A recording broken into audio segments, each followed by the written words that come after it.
though this podcast is based on a team that plays in Ohio, we have not been claimed on waivers. We are still here.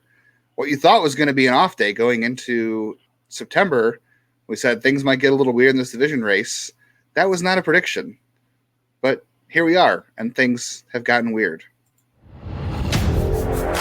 You are Locked On Guardians, your daily podcast on the Cleveland Guardians, part of the Locked On Podcast Network, your team every day.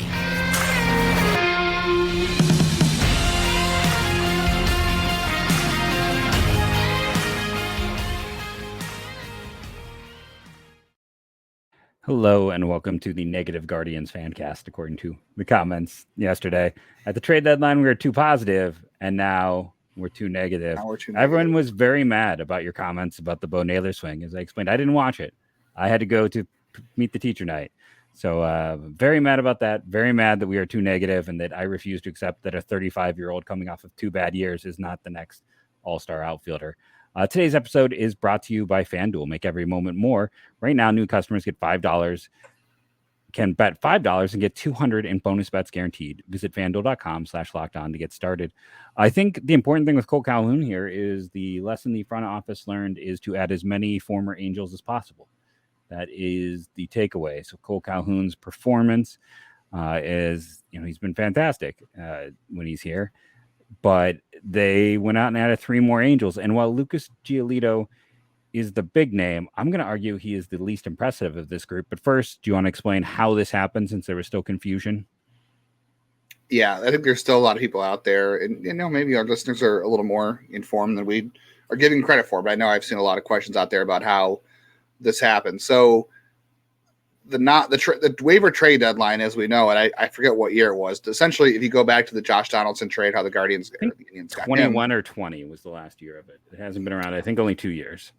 Yeah, it hasn't been around that long. So essentially, they shut that down, and the trade for Josh Donaldson was kind of the catalyst for it because everyone was upset about how the Indians got him because they traded for an injured player, and Anyway, so that doesn't exist anymore. So it used to be what you would call you put a player on trade waivers, and if you cleared, you could trade anybody who didn't claim them. And there was a thing called irrevocable waivers. That's all gone.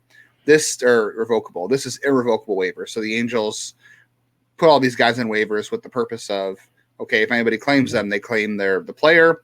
Yep, they go away. Roster. So for those who pay their salary, I'm going to interrupt you real quickly. So the big difference there is basically in the previous system, a guy got claimed, you could pull him back. So teams would sometimes put their whole team through waivers and then see if there was a trade that could be like. They might waive everyone. Like the Angels might have waived Trout in the old system. They're always going to pull him back, but they put the whole team through. And then they see that doesn't exist anymore. That doesn't exist. Once they're put out now, they are put out. If no one claims them, they come back to you. Like Carlos Carrasco, he'll still be a Met unless Clevenger and Grichuk all didn't get claimed. Yeah, so 3 guys. Yeah, 3 guys didn't get claimed unless they get cut.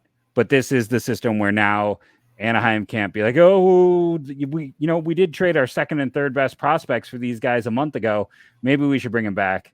Not that they would. I mean, this got Anaheim under the luxury tax, which is big on multiple levels for them. That's what they wanted because now they save money.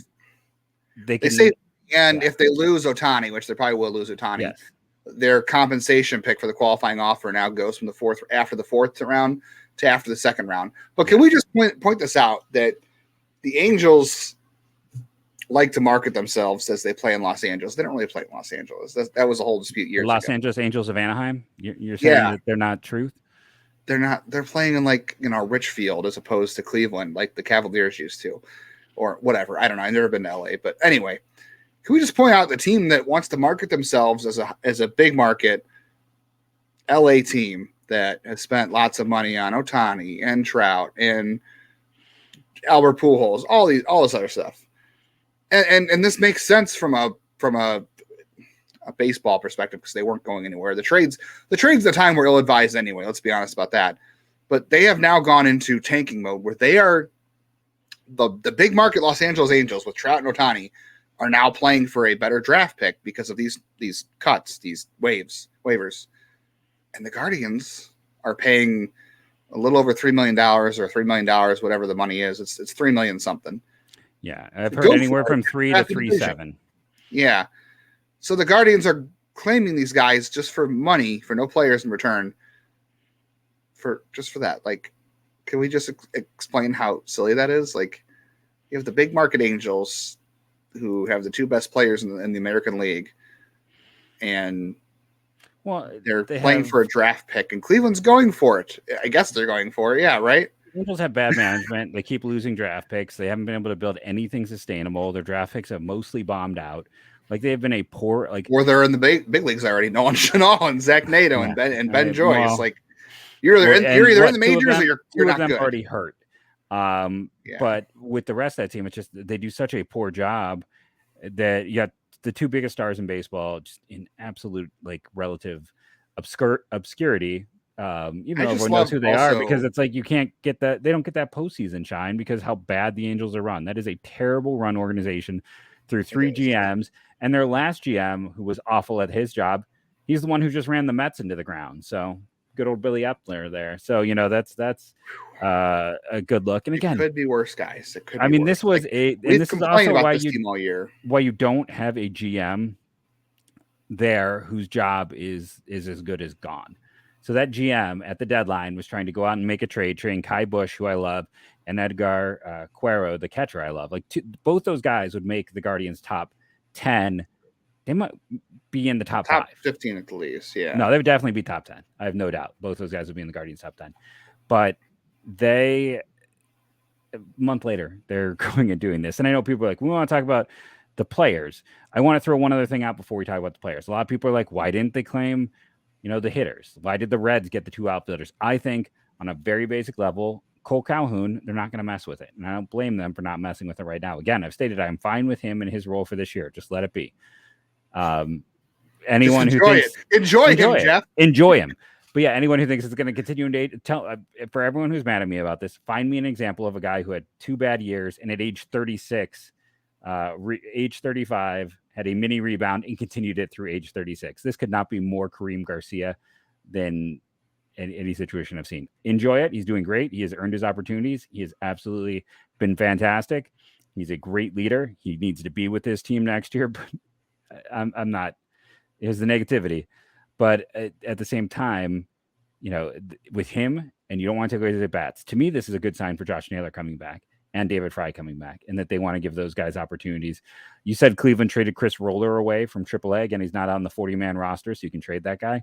That's how that can happen, because they have too many guys on roster. They're going to have to send some guys down. We'll also get into that today, but they're probably going to send down some outfielders, and you could probably circle a name who is, you know, if they activate Naylor and if they activate Fry, that means one bat's got to go down, because essentially when the roster expands, you can add one pitcher and one bat. That's the way it works. So, yeah, this team. We'll get into the roster situation, I think, later in the show. We should talk about the guys. But, yeah, no, I agree with you 100%. So, and also, too, on the waivers. So, it used to be by league, too. It used to go in reverse order of record by league. Now it's all of baseball. Yeah. So, there's also an element here, too, I think we should talk about, that the Guardians kind of blocked the Twins. Like, the Twins probably thought they were going to get a shot at, you know, any of these guys to help them out. And I don't know if they really needed any of them. I don't know if they would have. I think it's like we were talking with Jeff Carter of Locked On Reds. It's like, he's like, thank you for blocking the Marlins. Like, the Marlins have had such bullpen issues. Yeah, but the Guardians don't care about the Marlins. No, I know, but I don't even think these guys had any chance I don't think these had any chances of getting to the Twins. I don't think either of these guys would have gotten that far, because they'd have to get through all the teams that are currently not in the postseason.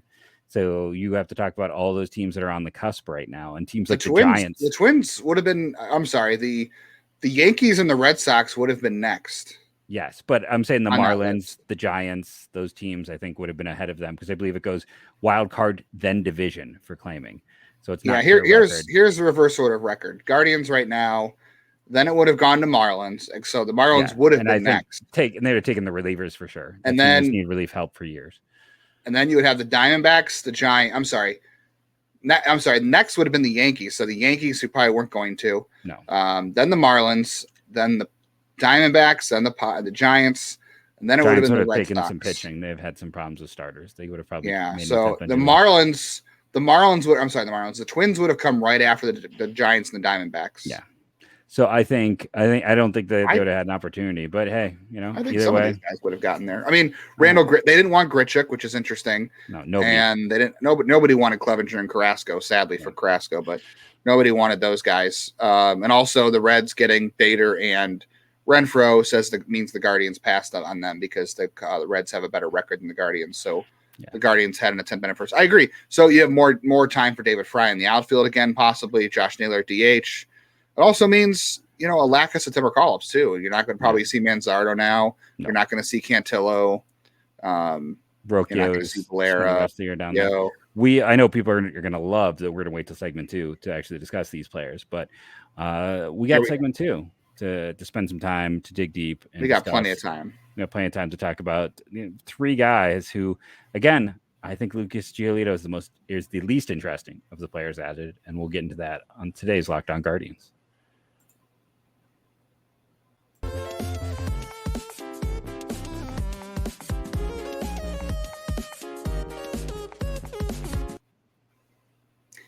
The NFL is coming back. It's coming back real soon. You got your fantasy drafts going on, and you can get ready for the NFL season with incredible offers from FanDuel, America's #1 sportsbook. Right now, new customers can bet $5 and get $200 in bonus bets guaranteed. That's new customers. Plus, all customers who bet $5 will get $100 off NFL Sunday Ticket from YouTube and YouTube TV. And I can tell you that is a great deal because the prices on that are interesting as a YouTube TV subscriber. So now is the best time to join FanDuel. The app is easy to use, and you can be on everything from spreads on games, player props, and more. So visit FanDuel.com/lockedon. Kick off the NFL season with an offer on this that you will not want to miss if you are a big NFL fan. FanDuel, an official partner of the NFL.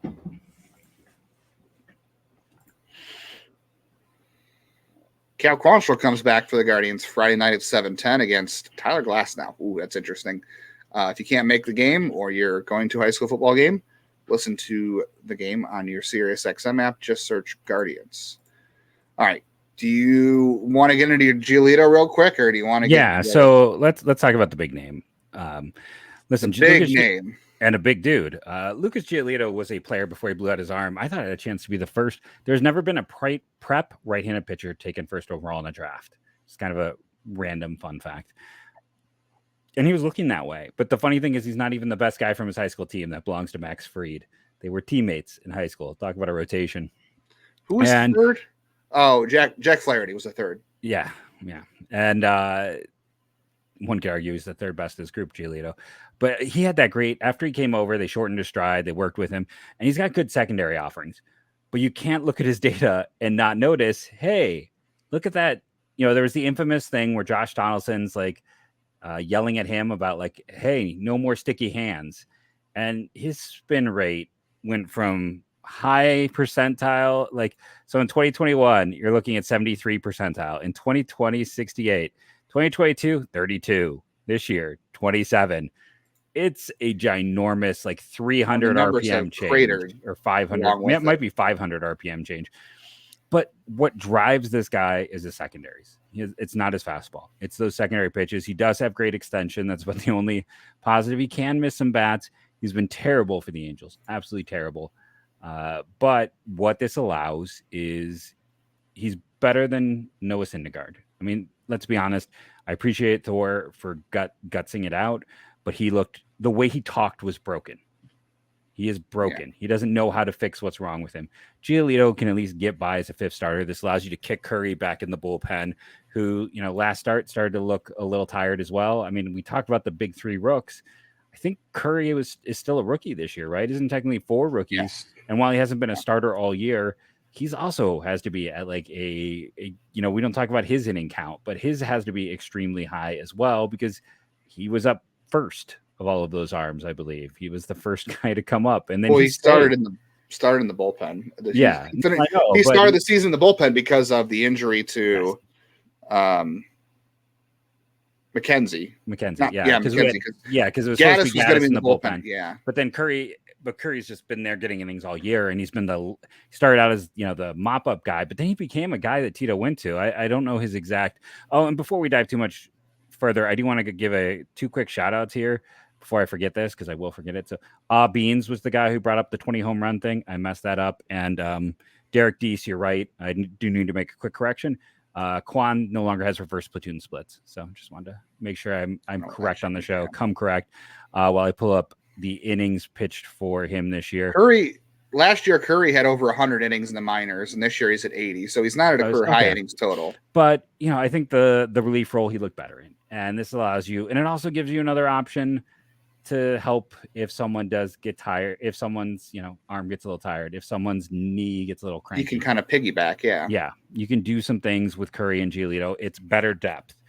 Like I said, he's the big guy, he's the big name, but he is nowhere near the Cy Young candidate from a few years ago. He is, he's going to look to get something like a Noah Syndergaard type of contract on the open market in a year, at the end of the year. A prove it deal. Yeah. He's only 29. He'll turn 30.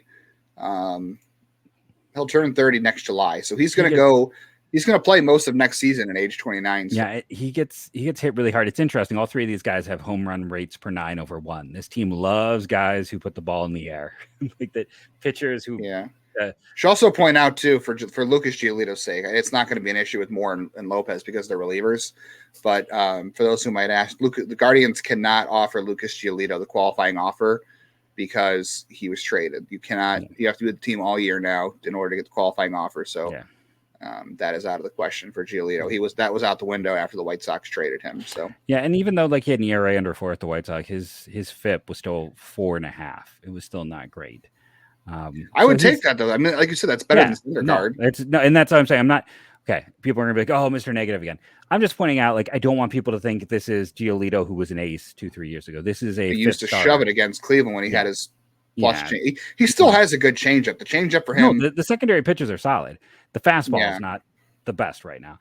And he's I wonder not great over what they had. But yes, can Cleveland fix him? Let's be honest here. The White Sox are not great at pitching development either. Used to be. That's what's weird. They're not. They used to be. They're not. And the Angels certainly are not. He used to throw his changeup. The Angels are not bad. Sandoval, some of those recent guys like Kai Busch. Yeah, okay, that's fair. They've done better of late. He wasn't there long enough to. Obviously, he got worse with them. I don't know if that's really his fastball velocity is still good. Actually, it's up this year over last year, which is good. Mm-hmm. He was throwing a slider more with this year. I wonder if Cleveland will say go back to your changeup more because until this year the changeup was the second most used secondary. This year it's the slider. I wonder if he'll go back to the changeup more because that's the pitch that stymied Cleveland for all those years. I mean, you might say Cleveland's lineup stunk, so who cares? And you could be right, but I said, he's a fifth starter. That's fine. Yeah. This is Lucas Giolito is your fifth best starter. You're in good shape. Good shape. Yeah. Now. Go ahead. No, I'm just saying especially with Cleveland's situation, their fifth best starter right now should be Logan Allen if they had McKenzie or Cal Quantrill. We didn't even talk about Cal Quantrill because we have no idea what to expect from him on Friday, and I assume he's healthy, but he's a forgotten man in all this because of the claims. It's the same thing. We're gonna have all those more. We didn't even say it's I'm annoyed that Eric Haas is gone over Cam Gallagher. And I told you that was going to happen. I told you that. I just felt like Cam Gallagher was going to survive because they're going to carry 3 catchers. So David Fry's coming back. Tito really likes the 3 catcher thing, especially with Bo Naylor. So Fry is coming back. So they're going to carry 3 catchers. And I think they don't really care about Cam not playing. He hasn't played in a little bit. I'm sure he's going to start Friday or something. Eric Haas was starting over him. And Michael Kelly got assigned, put on a rehab assignment. Some people thought he might go on the 60-day. Instead, he's going on. I'm just surprised you keep Kelly over Battenfield. Battenfield, I still think there's a chance. Too. I think a smart team claims him and tries him in the pen. I mean, he showed some swing and miss stuff this year. Yeah, when he got an opportunity, he might not clear. Or he might clear waivers. Who knows? So, my favorite player in this trade is actually Matt Moore. Same. Matt Moore. I agree. Matt Moore. One. Yeah. Okay. We'll talk about the other two. But yeah, I think Matt Moore, I agree. Matt Moore's far and away the most interesting guy. We'll tell you why in just a second.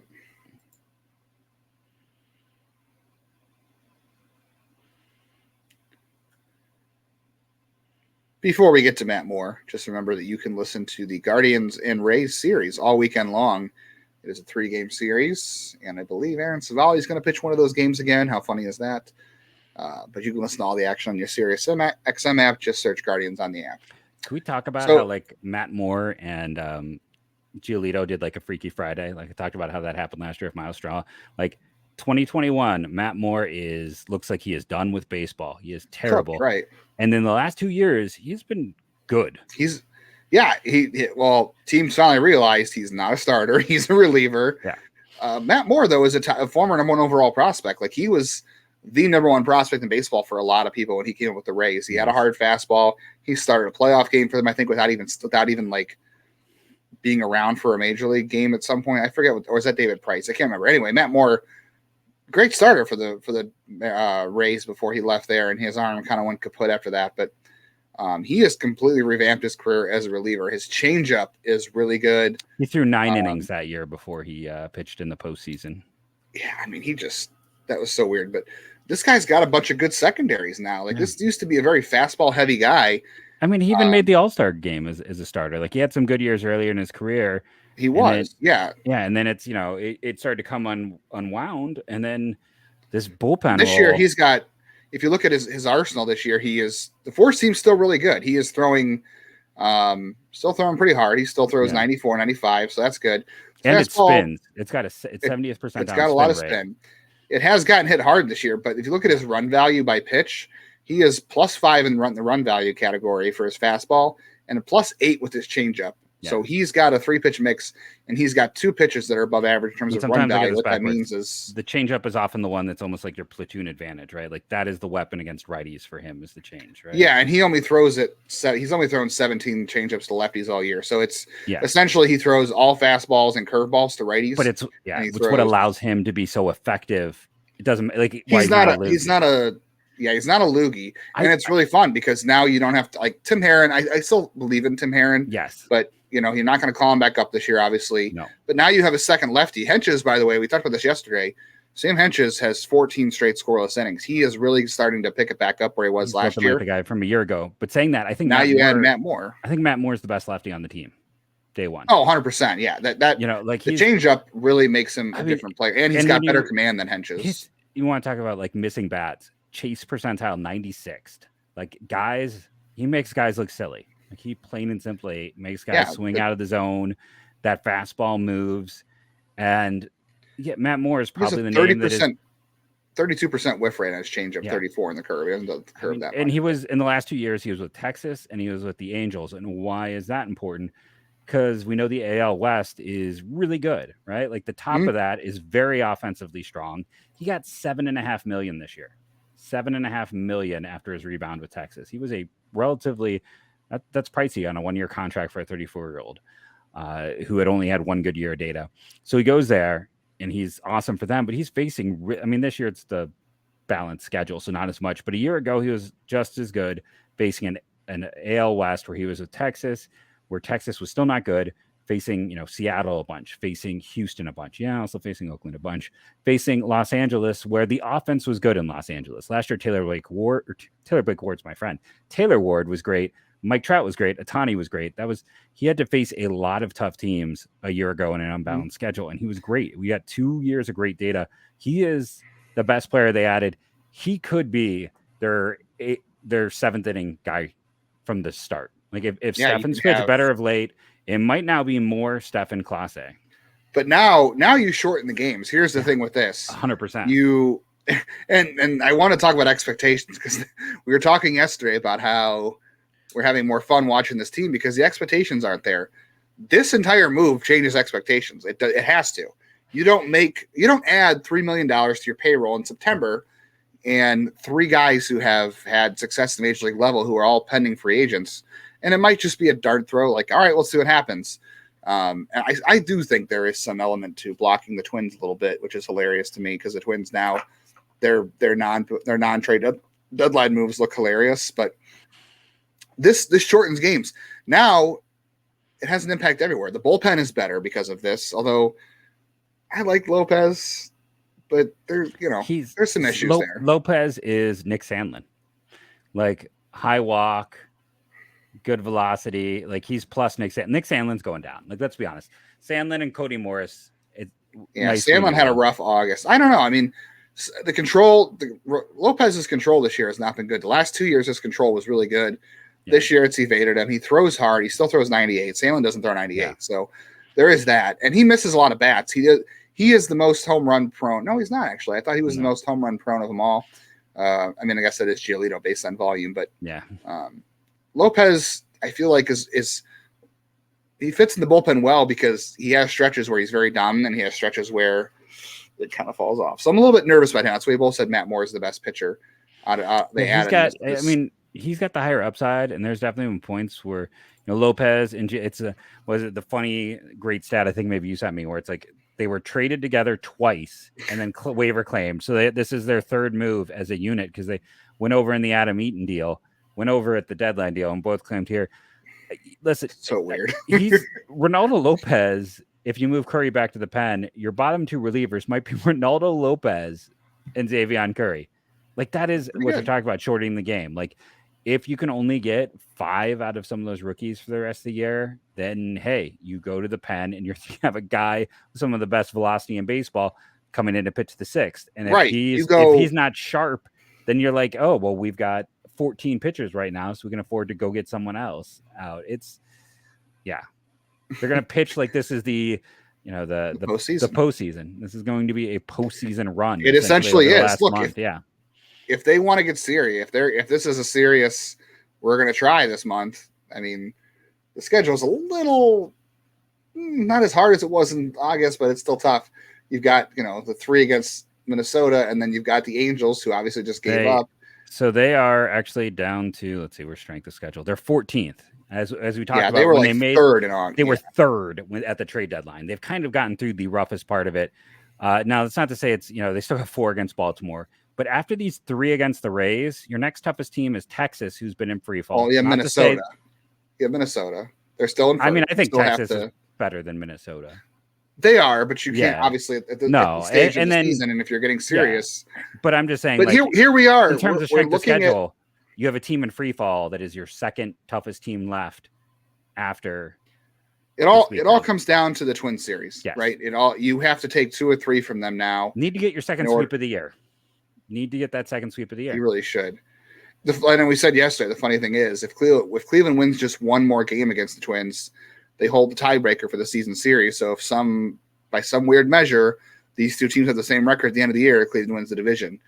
At the minimum 2 or 3, a sweep would be ideal. But here we are. The expectations is the expectation now.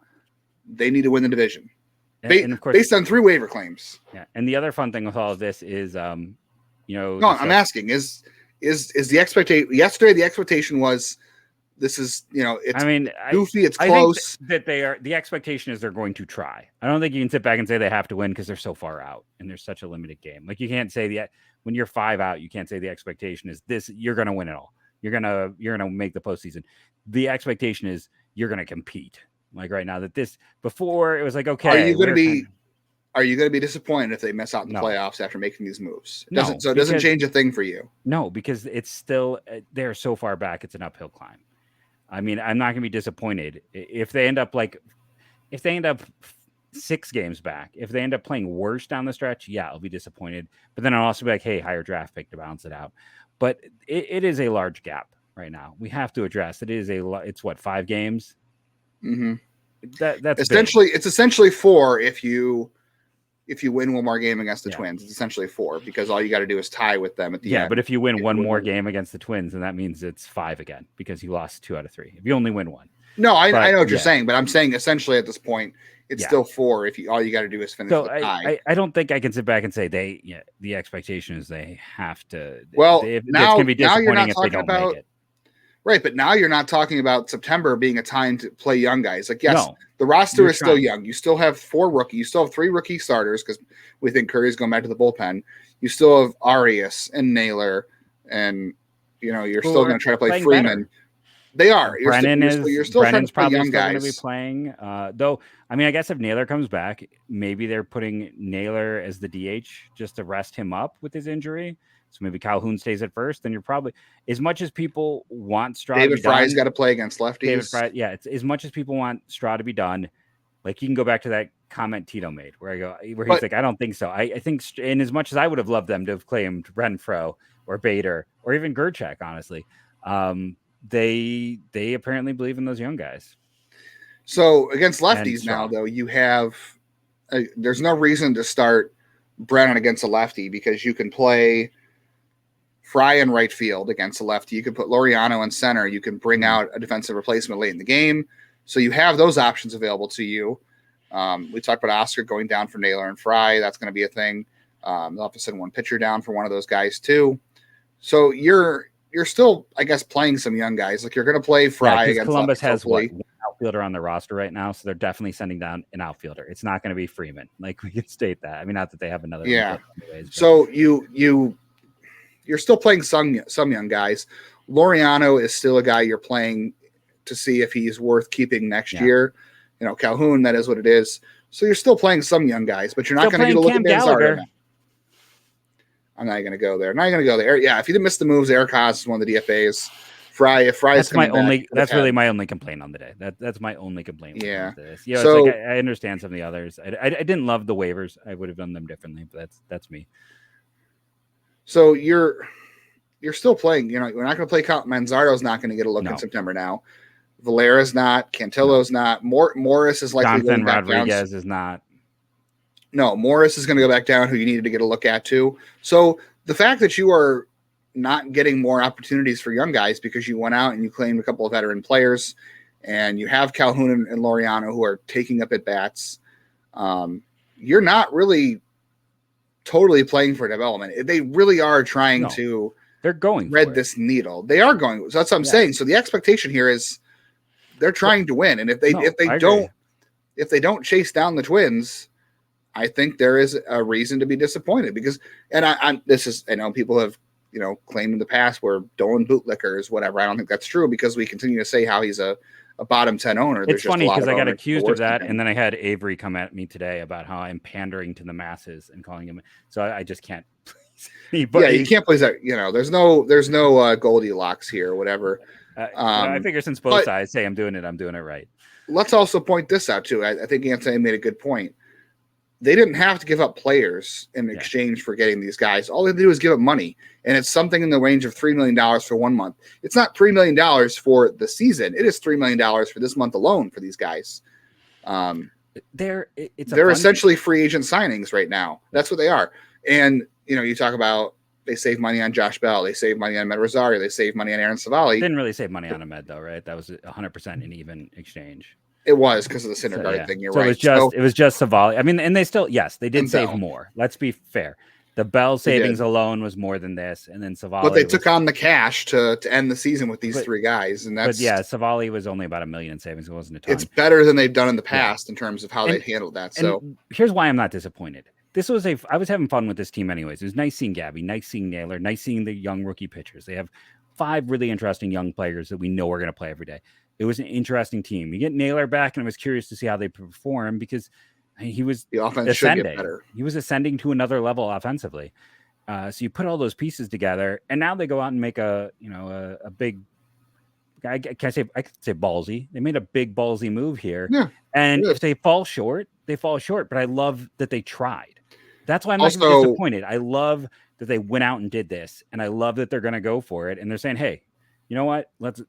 We have an opportunity to add talent, to make us better, to add more at the deadline than most teams in baseball, or to add more now than most teams added a month ago." Like they really went out. They really did. Well, they added what the Angels added, right? The Angels went out and had an active deadline. The Guardians just went out and they went out and added those 2 guys and then added Matt Moore. The best guy of the group was just someone who the Angels had gotten in the offseason. So it's even better than what the Angels did. And it cost and Kai Bush and Edgar Quaro, again, I'll say would have been top 10 in the Guardian system to me. They traded 2 guys.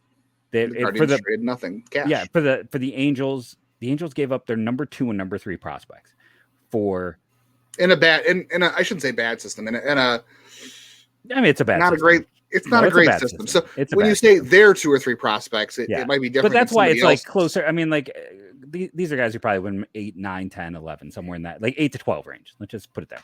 So, but still, so like they gave up real value and are punting the ball, so they can get a second round pick, which is not a ton of value shift. Definitely not enough to value out those prospects. And Cleveland went out and got both of those guys plus Matt Moore, the best player of the group. They're a better team. And I just, I'm gonna get accused maybe of being a bootlicker, but I love that they went out and made this addition. It makes me more excited. It makes me more jazzed. And even if it falls apart, I'm glad they did it. I don't care. Like, this is a fun move. This makes everyone energized.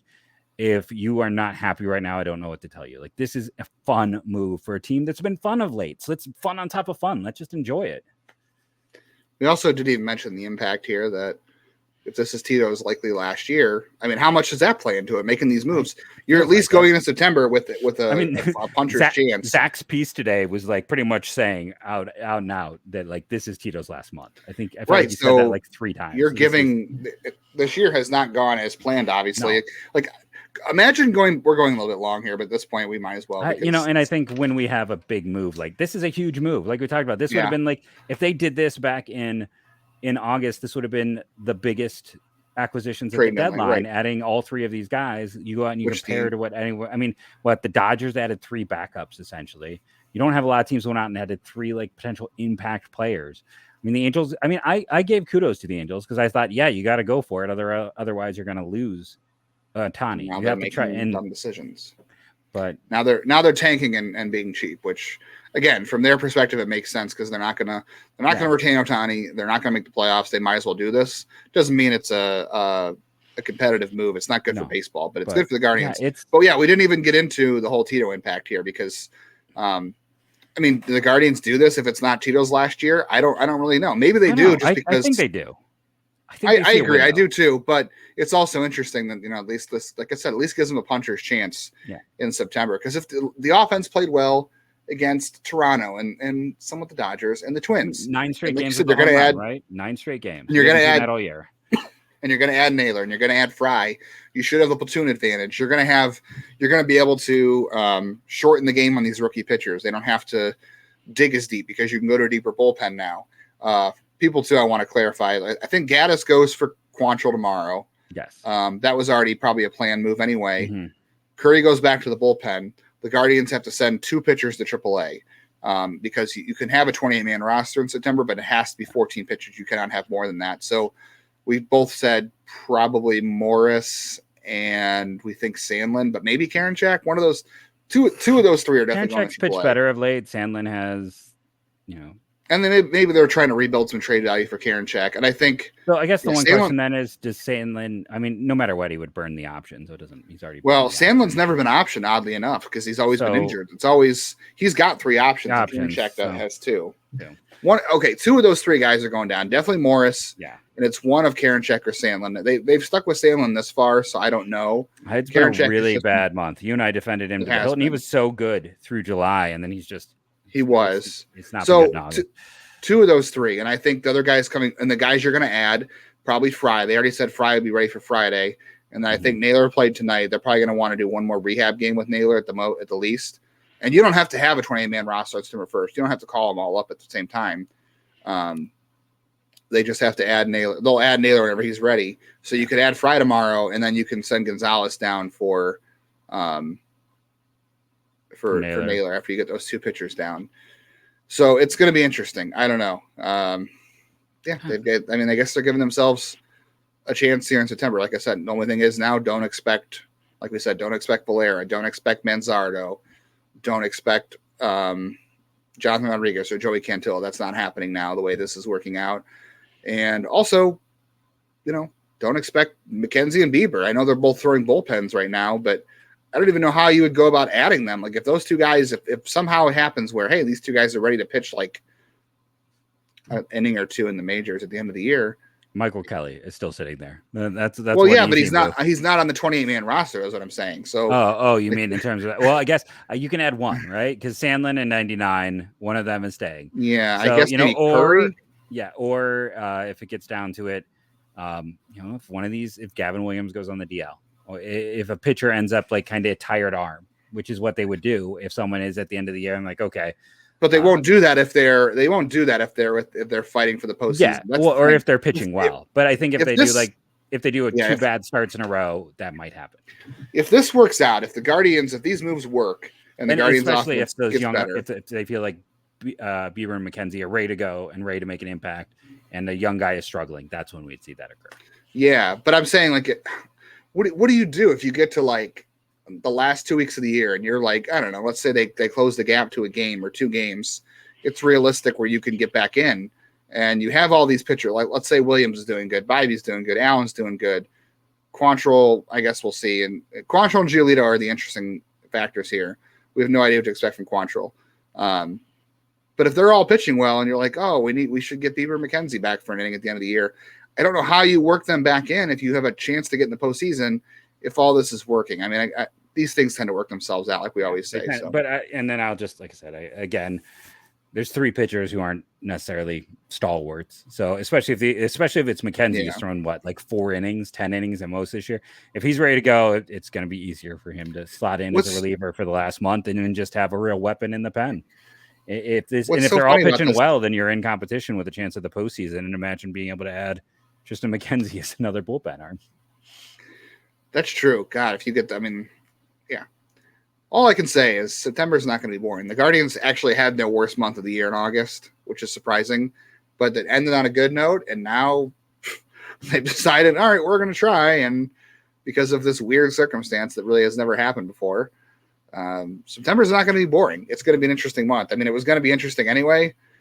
It's now more interesting than ever. Yeah. No, it's fun. Like I said, we are not going to run out of things to talk about. We both said yesterday, we were like, should we do a mailbag show today? Like, what are we going to talk about the managers a little bit? We never got to manager again. The managers just keep being our thing on the back burner with this. But it's just one of those things like, there's a lot of things that people have been annoyed about. The Savali trade, just the timing of it. Gabby Arias is a hot button point. Tito is a hot button point. Chris Valleca is a hot button point. Let's take all those hot buttons, just push them aside. This team has hit a home run in 9 straight games, which I never thought I'd get to say this year. They just added 3 really interesting guys to this team who can help them now. The division with money, not a trade, with money, not a trade for free. Essentially, the division is not free. It's not my $3 million. It's free for me. That's fair. But the division is a poop show. The Twins refuse to step up and do anything. The Twins got blocked from adding anybody. And the Twins have made maybe the worst trade of last year in that Tyler Mahle deal. So things are not looking up for that franchise in general. And you got a chance to go for it. They're going for it. If you're still complaining right now or want to fixate on the negatives, I don't know what to tell you. Like, be happy. Now we're being too positive, Jeff. See, yeah, you guys are doling bootlickers. I don't know. Everyone gets mad. We're not Goldilocks. You know what? It's one way or the other. For whatever If you're reason, listening and if you're listening, commenting, thank you. We appreciate you listening and commenting. No, I do. I appreciate. I haven't seen. We're just giving our honest takes. We're not paid to be fans. We're not paid to kiss anybody's butt. We just get on here and we go back and forth and we give you what we think about the team. We give you what we think about whatever's going on, and that's that. Like, there's no agenda. There's no kowtowing to anybody. We just come on here and we talk about what's going on and we give you our honest opinion. If you don't like it, that's fine. But thank you for listening either way. Yeah, we appreciate you, everyone out there who is commenting. We do see the names and I respond to everyone. Even if you're being not so nice, I'll still respond. That is always there. But yeah, this is just like, I don't know. Again, let's get weird. Let's use the immortal words of our great owner. Are you happy, Avery? Of our owner. Enjoy it. And real fans buy luxury boxes. Oh, I'm sorry. That was the wrong part. Sorry. But either way, just have fun and enjoy a team that has interesting young guys that is really putting up a good fight and is getting not just 3 pitchers in, but hopefully maybe their best hitter back as well. Like this should be a good time with a good young core. And you talk about Bo Naylor is getting close to 100 weighted runs created plus for all of the struggles this year. He's doing things. Gabby Arias is hitting a mess of doubles. Have fun. This is a fun team. I want to thank all of you, all of our everydayers, commenters. Join in and have fun. Even if you're not, we appreciate you. Even if you don't agree with us, we appreciate you joining in and being part of the discussion. Thank you for all you do. A shout out again to everydayers, Beans and Derek Deese for some good comments. And go Guardians, go.